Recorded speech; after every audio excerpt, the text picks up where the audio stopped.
चलिए फ्रुक्टोज का बात हो गया। दूसरा लिखिए प्रोस्टाग्लैंडिन।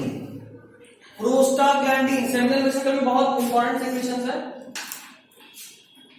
प्रोस्टाग्लैंडिन्स बड़ा इंपॉर्टेंट है, एमएससी में फिर मिलेगा आपको। क्या है? देखो बता रहा क्या है। फ्रुक्टोज के नीचे लिखना है। हाँ सेकंड, मतलब क्या क्या है सेमिनल प्लाज्मा में। एक तो फ्रुक्टोज है, दूसरा प्रोस्टाग्लैंडिन है, उसके अलावा एक बहुत चीज है, बट मोस्टली हम प्रोस्टाग्लैंडिन पे बात करें, खत्म करेंगे।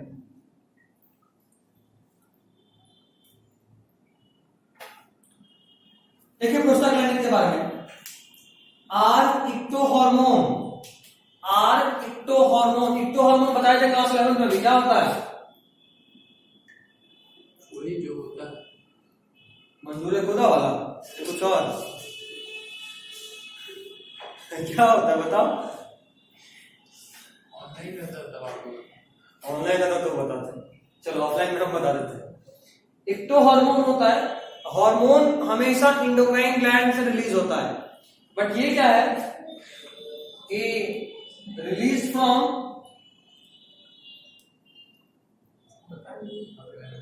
नॉर्मल सेल्स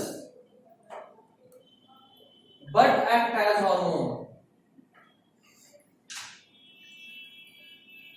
कभी सोचे हो, बच्चा जो नियोनेट होता है, छोटा सा बच्चा, ये मां की गोद में जाते ही चुप क्यों हो जाता है? बताया था कि मां के बॉडी से उस वक्त एक हार्मोन निकल रहा होता है जो इक्टो हार्मोन है, बॉडी के बाहर एक्ट कर रहा होता है, ठीक है, और उसको वो चाइल्ड परसीव करता है, पहचान लेता है उसके स्मेल को और चुप हो जाता है, समझ जाता है कि मां के पास आ गया। देखिए उसको थोड़ा ना पता कौन गोद लिया, आंख उसका बंद होता है, बट वो रो रहा होता है कोई और की गोद में। तो this is the difference. Ecto hormone क्या, जब तक वो मोस्टली समझो जब तक वो मिल्क फीडिंग में होता है, ब्रेस्ट फीडिंग, ऑलमोस्ट 6 मंथ। खैर आगे, प्रिकर्सर इज एराकिडोनिक एसिड। इसके बाद भी चुप हो जाता है, उसके बाद अभी भी चुप हो जाता है, इसका क्या मतलब है? Precursor is arachidonic acid. Precursor इसका, इस प्रोस्टाग्लैंडिन का प्रिकर्सर मतलब जिससे ये बनता है, precursor is arachidonic acid. Arachidonic acid is unsaturated fatty acid. अभी हम लोग कुछ दिन पहले यही पढ़ाया जा रहा था एमएससी में। प्रिकर्सर इस कैसे हेडिंग क्या है, कुछ हेडिंग नहीं प्रोस्टाग्लैंडिन के बारे में बता रहा हूँ। इसका जो प्रिकर्सर है that is arachidonic acid. Precursor is arachidonic acid which is unsaturated fatty acid. अभी बायोमोलिक्यूल जरा याद करो, बताओ अनसैचुरेटेड फैटी एसिड किसको बोलते हैं? जिसमें डबल बॉन्ड हो। एराकिडोनिक एसिड मैंने बायोमोलिक्यूल्स में भी बताया है, ठीक है।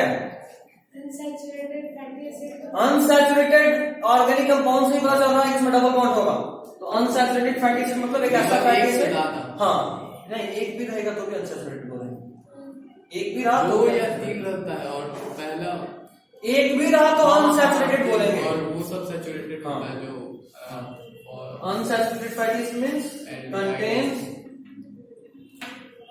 at least 1 डबल या ट्रिपल बॉन्ड, ठीक है। Precursor is arachidonic acid. इसका काम क्या है देखिए, इट एक्सेलरेट्स स्पर्म मूवमेंट। इसका प्रोस्टाग्लैंडिन का नाम लिखा है। It accelerates sperm movement in female genital tract. It accelerates sperm movement in female genital tract. It accelerates sperm movement in female genital tract. मतलब ये कि फीमेल के जेनिटल ट्रैक्ट में बताया भी था आपको कि स्पर्म का बहुत तेजी में किलिंग हो रहा होता है। कितना स्पर्म रिलीज होता है? 200 to 300 मिलियन, और पहुंचता जब है एक के पास तो कितना बचता है? 50 to 60। मतलब मैक्सिमम तो मर गया, तो वो 40-50 में जिंदा इसलिए बचा क्योंकि बहुत तेजी में भागा, बहुत तेजी में भागा है। और उसको भागने में कौन हेल्प करता है? Prostaglandin. It accelerates sperm movement in female genital tract. Sperm movement in female genital tract by promoting the contraction of uterine muscle. Female By पंखा चलेगा promoting the movement, by promoting the contraction ये थोड़ा सा of uterine muscle. क्या लिखे थे? Female Accelerates sperm movement in female genital tract by promoting the contraction of uterine muscles. By promoting the contraction of uterine muscles. ठीक है? By promoting the contraction of uterine muscles. हाँ अभी तो room ठंडा कर देना, अभी ना तो किसी का असर है, पानी जाएगा तुरंत वो भी आ जाएगा, लाइट भी आ जाएगा, ज्यादा 5-7 मिनट में लाइट आ ही जाता है। इस चीज का भी रूम ठंडा है, फैन बहुत हवा हाथ एक बार पूछिए ठीक है। खैर कोई इतना ठीक है। Next prostate gland, seminal vesicle का बात हमने कर लिया, अब हम बात करेंगे prostate gland. Prostate gland is very important, अभी के लिए भी बाद के लिए भी। अभी मतलब NEET, not for boards. Next is prostate gland, इसमें सबसे important point intradermal in origin.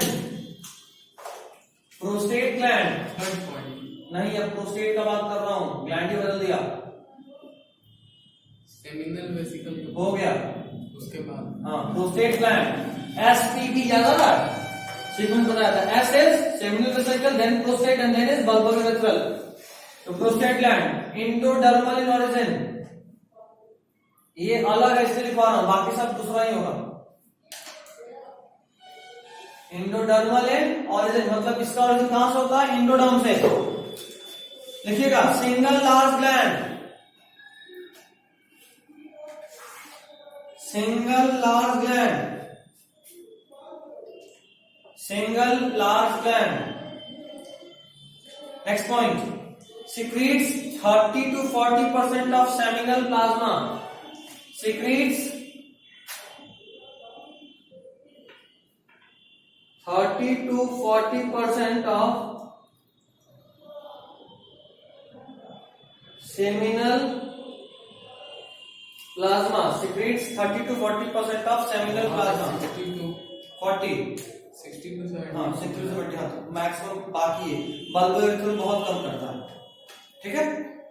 Next point, secretion is alkaline milky fluid, sperm milky दिखता है, जो उसका क्या बोलते हैं उसको, इजैकुलेट होता है, जो सेमेन होता है वो मिल्की दिखता है, and that milky appearance is due to secretion of prostate gland which is alkaline in nature. लिखिएगा secretion is alkaline milky fluid, secretion is alkaline milky fluid, secretion is alkaline milky fluid। हो गया। Next heading bulbourethral gland या Cowper's gland, bulbourethral gland या Cowper's gland. अभी तेजी पढ़ा रहे तो भी रो रहा है, तो था तब भी रोता था, अभी पढ़ लो शांति से, कोई बात नहीं। खत्म के बाद देखते हैं, अभी तू बोल के नजर लगाने का, फिर हम बातें करते जाएंगे।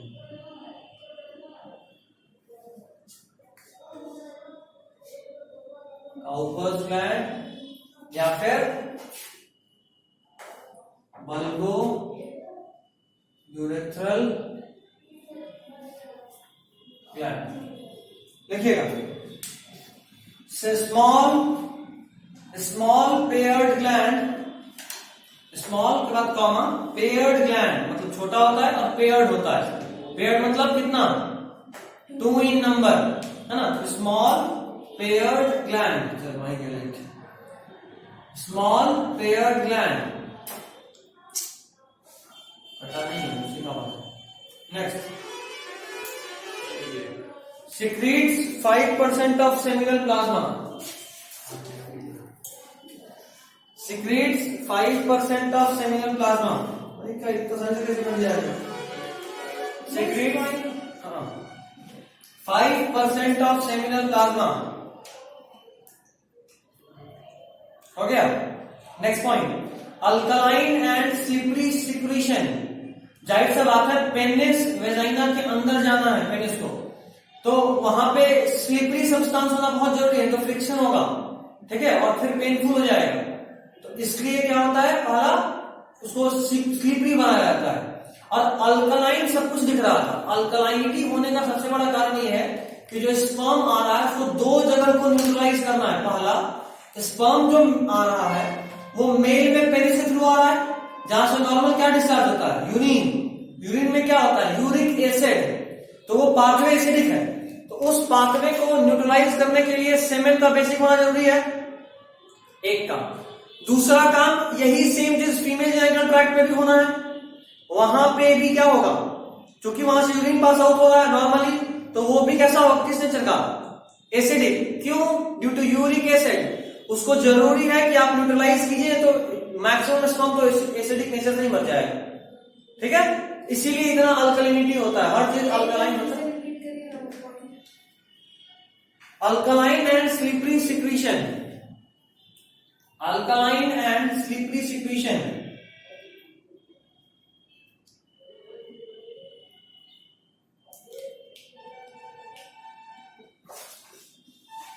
हो गया, alkaline and slippery secretion. Next point, मतलब हेडिंग बनाइए, यूरेथ्रा। यूरेथ्रा,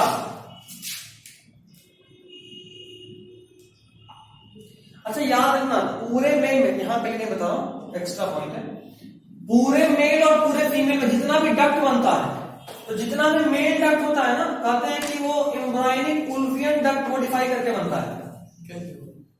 जैसे डक्ट, कौन सा डक्ट हो गया, कोई एक डक्ट ले लो, वास डिफरेंस डक्ट ही है ना।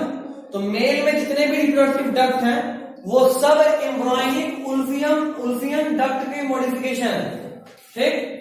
उसी तरह फीमेल में जितने भी डक्ट या ट्यूब लाइक स्ट्रक्चर है, सब किसका मॉडिफिकेशन है, मुलेरियन।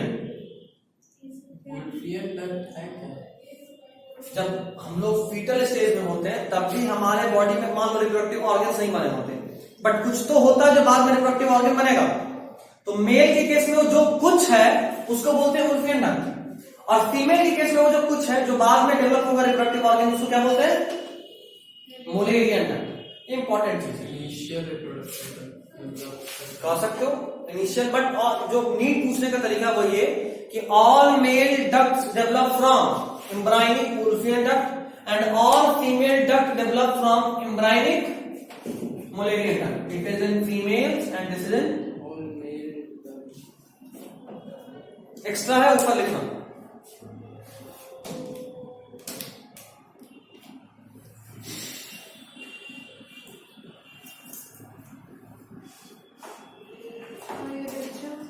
हो गया, ऐसे बना। देखो urethra, first point, urinogenital organ, क्योंकि मेल की बात कर रहा हूं मैं, क्या बोलेंगे, यूरिनोजेनाइटल ऑर्गन। मतलब क्या, मतलब क्या, ये एक ऐसा ऑर्गन है जो यूरिनरी भी है और जेनाइटल भी है। जेनाइटल मतलब जो रिप्रोडक्टिव इसी फीचर में काम है। यूरिनोजेनाइटल ऑर्गन, लिख तो दिया हूं, दो वर्ड तो है।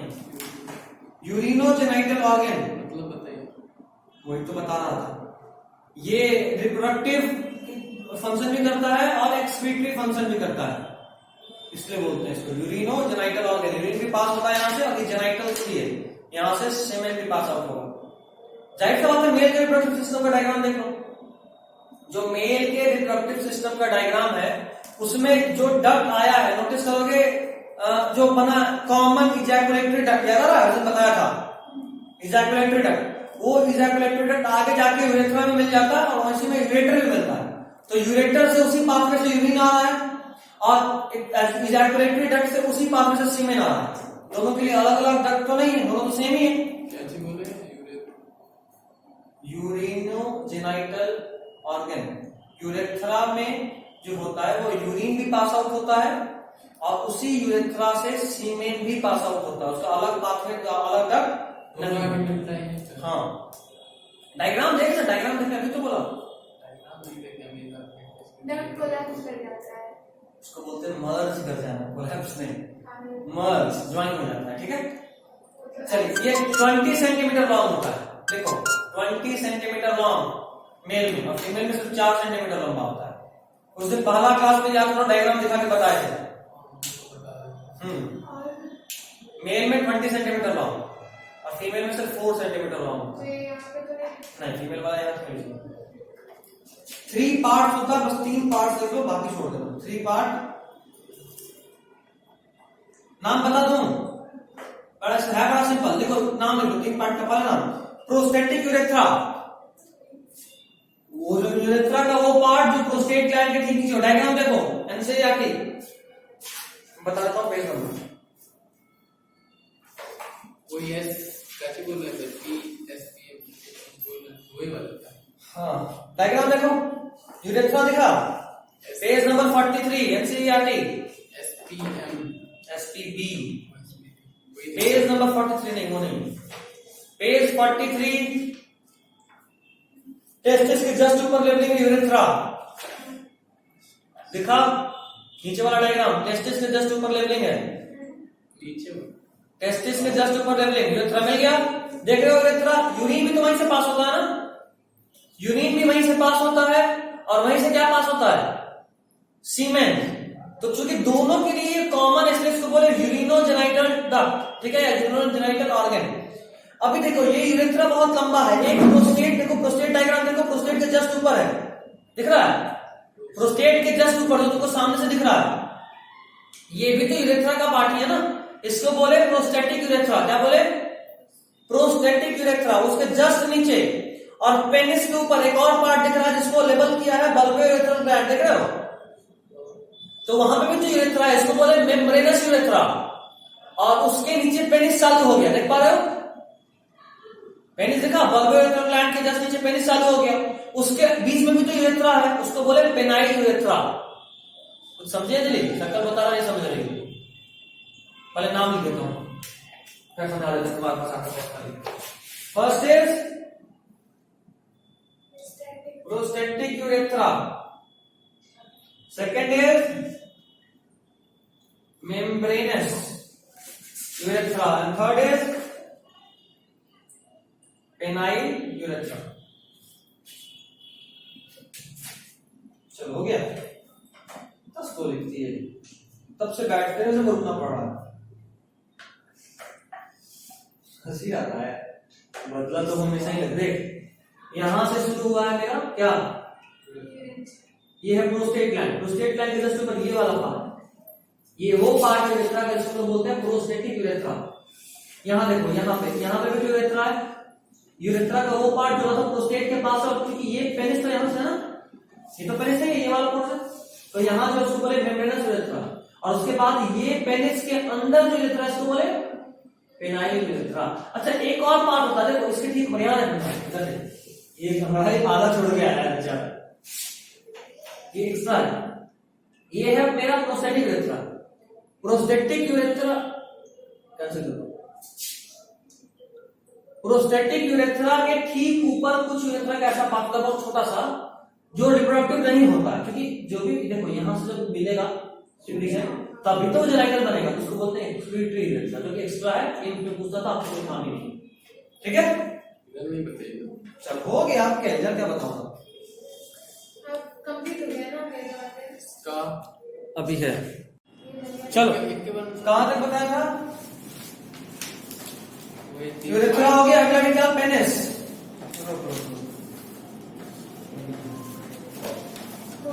पेनिस देखो, spongy erectile tissue, penis erectile tissue होता है, नॉर्मली इसका साइज छोटा होता है, but at the time of sexual excitation ये स्टिफ, मतलब थोड़ा सा हार्ड हो जाता है, थोड़ा क्या बहुत हार्ड हो जाता है, हार्ड और इरेक्टाइल तो लंबा हो जाता है, ठीक है।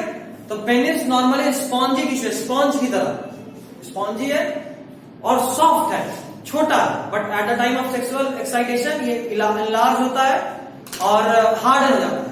तो लिखिएगा spongy erectile tissue having three chords, इसमें 3 कॉर्ड होता है। स्पॉन्जी इरेक्टाइल, हाँ इरेक्टाइल, इरेक्ट हो सके। Spongy erectile tissue having 3 cords. देखो ये क्वेश्चन हो सकता है कि सर अभी तो वही बात हुआ ना कि मेरा हाथ इतना छोटा था, हमको मन किया वहां के लाइट ऑन करने का, हाथ लंबा किया और लाइट ऑफ कर दी, ऑन कर दी। पेनिस कुछ ऐसा ही होता है, पहले छोटा सा होता है और सेक्सुअल एक्साइटेशन के समय लंबा हो जाता है, बड़ा हो जाता है। इसका कारण ये है ना कि इसमें 3 कॉर्ड होता है और उस कॉर्ड में ब्लड फिल हो जाता है। ब्लड के फिलिंग की वजह से जो पेनिस है वो इरेक्ट और हार्ड होता है। तो पेनिस हैज 3 कॉर्ड्स लिखिए। आगे अगला पॉइंट है male copulatory organ.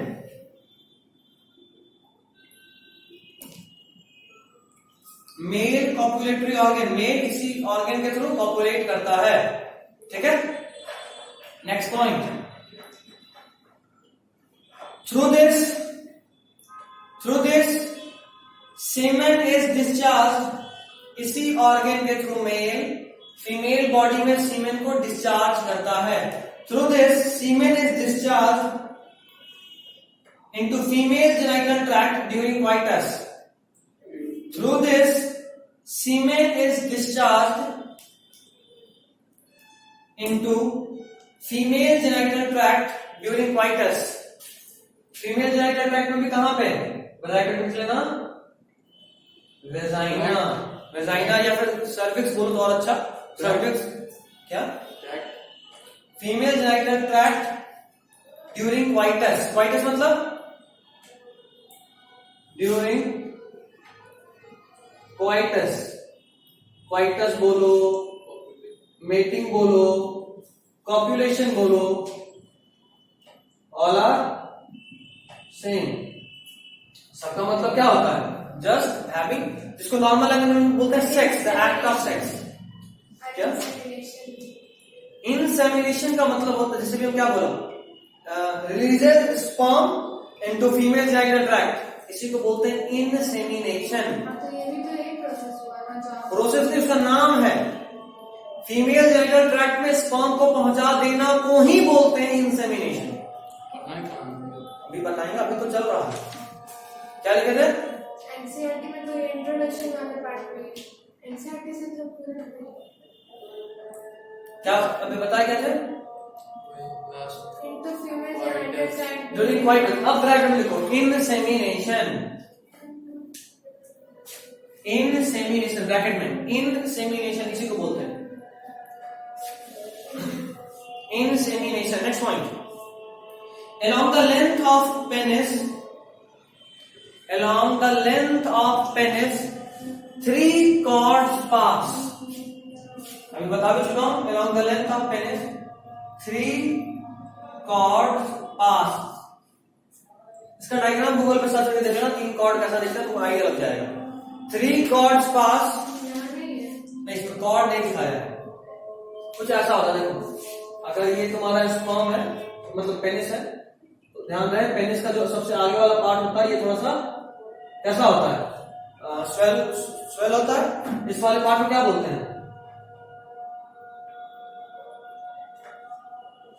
Glans penis. अब इस पेनिस को आप ऐसे कट कर रहे हो और यहां से देख रहे हो इधर से, तो कुछ ऐसा दिखेगा। एक यहां होता है कॉर्ड और कुछ इधर होता है, ठीक है। 3 कॉर्ड, इन्हीं तीनों कॉर्ड में जब ब्लड फिल हो जाता है तो ये इरेक्ट हो जाता है, ब्लड वापस आ गया तो नॉर्मल सॉफ्ट स्टेज में, ठीक है। तो क्या लिखा है, 3 chords along the length of the penis 3 cords pass which helps in erection and stiffness। along the length of penis 3 cords pass which helps in erection and stiffness during erection and stiffness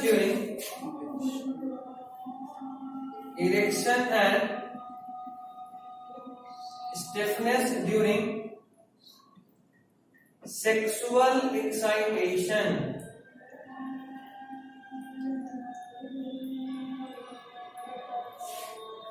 erection and stiffness during sexual excitation। हो गया।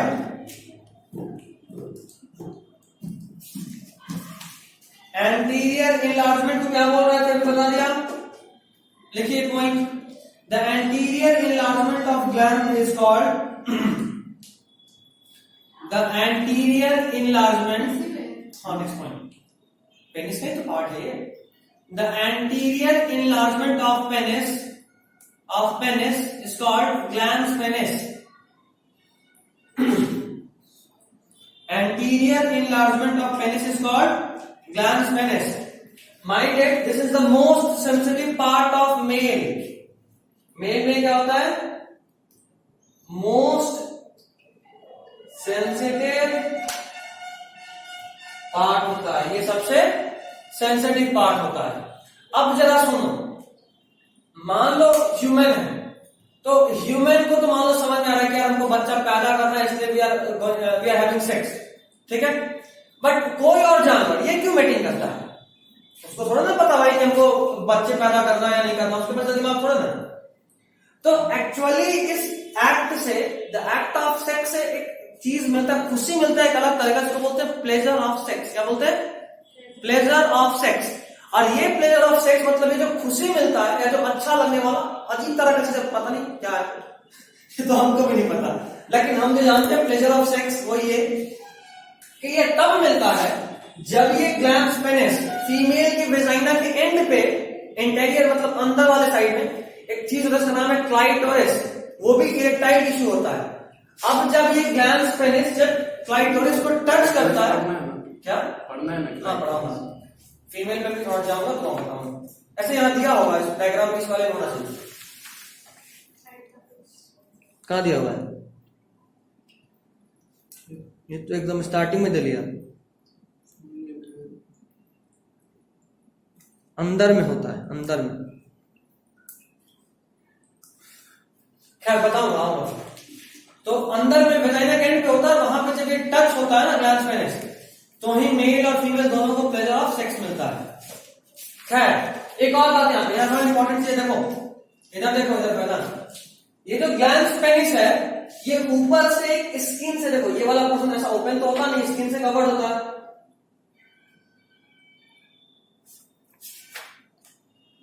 ऐसा होता है, ऊपर से किससे covered होता है? स्किन से। तो यहां तक तो ये स्किन बिल्कुल चिपका होगा, बट यहां पे चिपका नहीं होता, मतलब ये हट सकता है, ऊपर नीचे हो सकता है स्किन, ठीक है। तो ये जो स्किन होता है इसको बोलते हैं, और ये पूछता है कि ग्लैंस पेनिस किससे कवर्ड है, ऐसे ही लिखते कवर्ड बाय फोरस्केन।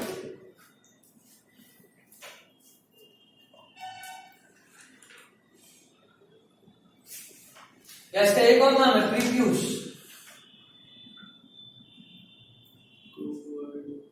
ठीक है। अच्छा, बहुत सारे रिलीजियस कल्चर्स में ये होता है कि मेल का ये जो फोर स्किन है ना, इसको काट कर हटाया जाता है। फोर स्किन को ही बोला? हाँ फोर स्किन को, हाँ फोर स्किन को स्पेलिंग क्या लिखना है? PREPUSE, ठीक है। तो बहुत सारे रिलीजियस कल्चर में क्या होता है कि जो प्रीप्यूस है या फोर स्किन है इसको काट कर हटाया जाता है, and this surgical removal is called circumcision. क्या बोलते हैं? ये पूछता है circumcision, surgical removal of four skin.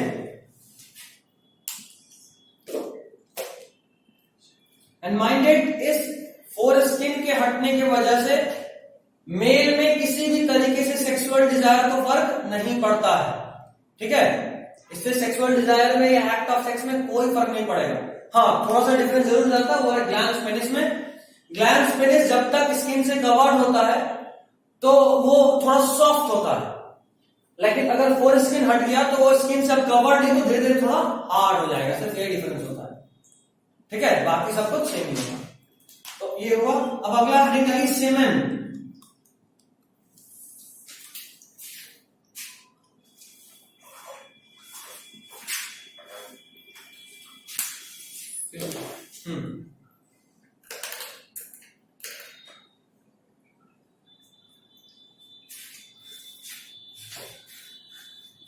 देखिए सेमिनल प्लाज्मा प्लस स्पर्म,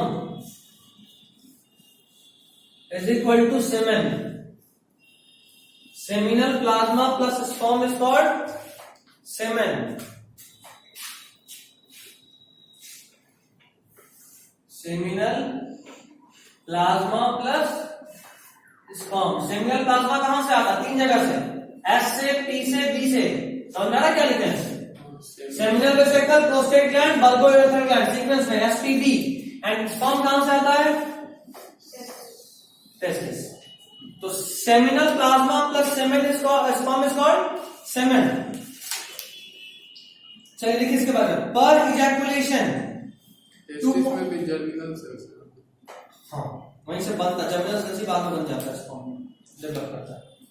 तो लिखिएगा पर इजैकुलेशन, या एक पॉइंट पहले लिख लो अल्कलाइन नेचर और अच्छा रहेगा. या पर इजैकुलेशन जो लिखिए, क्या लिखिए लिख लो. उसके बाद अगला लिखो पर इजैकुलेशन. कैसे लिखें?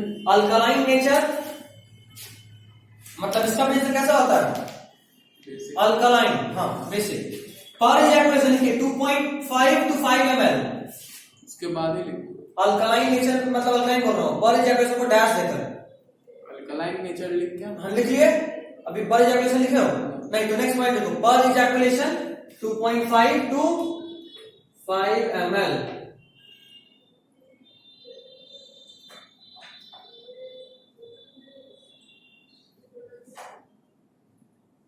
मतलब कि मेल के बॉडी से जब भी मीटिंग होता है तो उस एक मीटिंग में कितना स्पर्म निकलता है? अगर वॉल्यूम वाइज नापे तो 2.5 to 5 ml में, बहुत कम.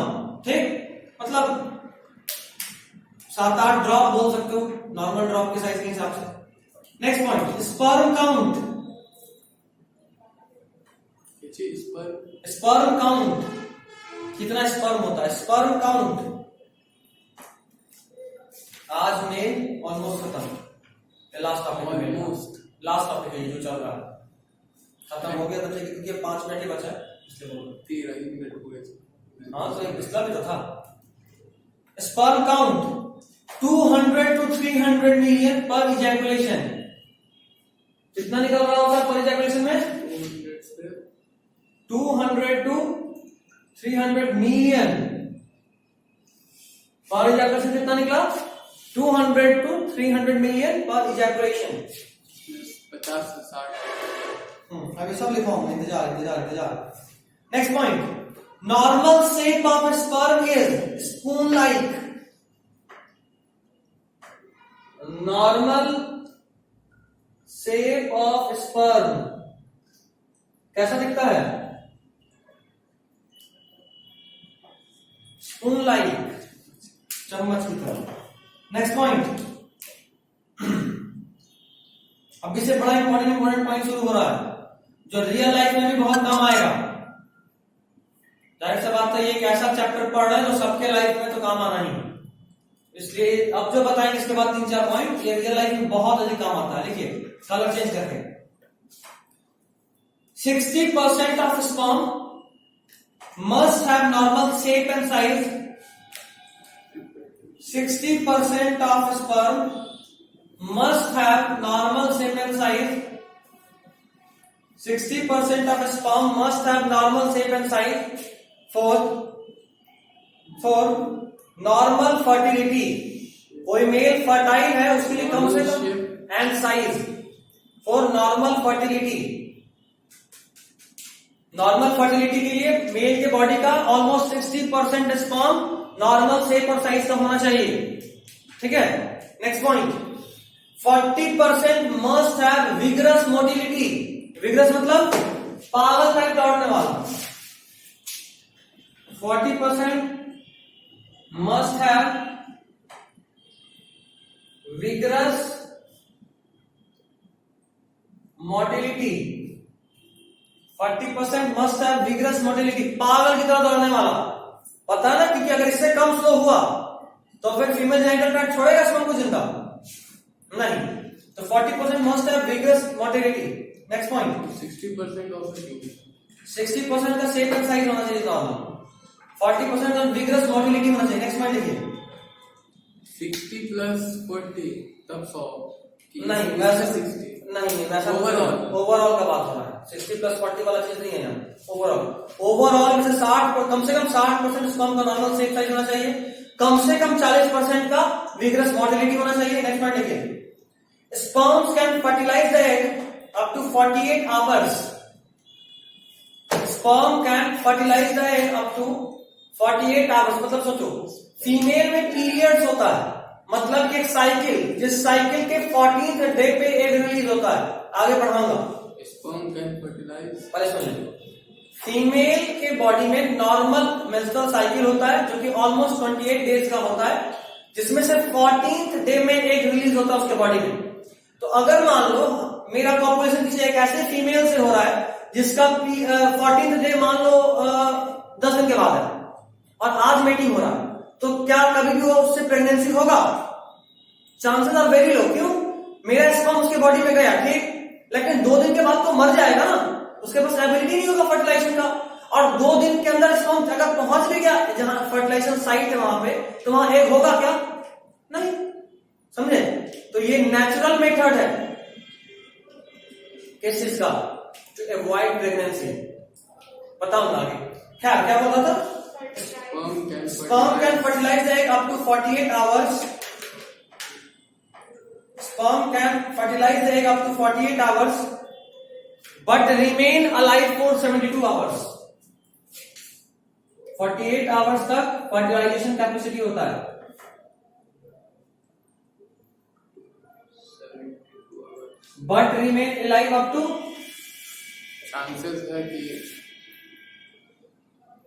नहीं, ये फर्टिलाइजिंग कैपेसिटी तो खत्म हो गया ना, जिंदा है लेकिन फर्टिलाइज करने का ताकत नहीं बचा, बूढ़ा हो चुका है।